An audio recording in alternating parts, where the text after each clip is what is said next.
Social climbing sa Baguio, 1:20 na to ng umaga. Nandun na sa lounge ni Papa Obe at si producer.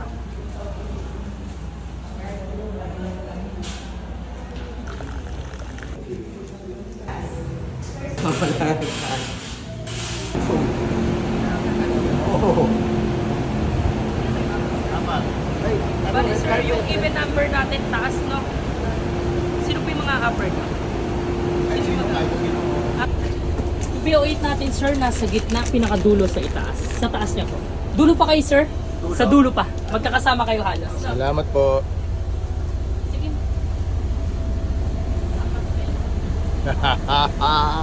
Bali sino po yung number natin? Walang palag dito.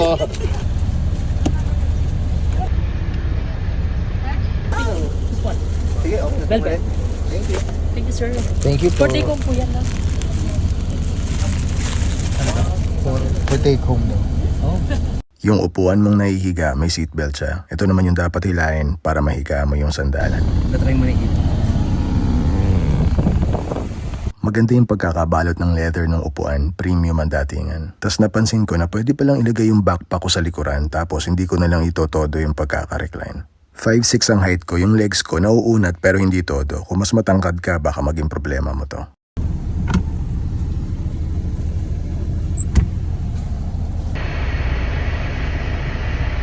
Di pala ako dito. Nakatayo lang.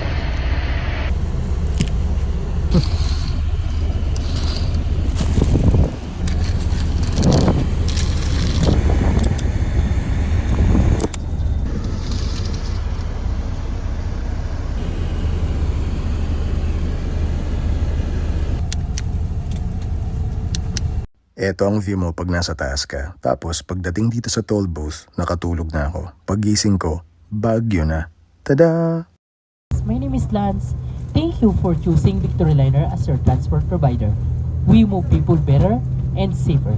Thank you and good morning.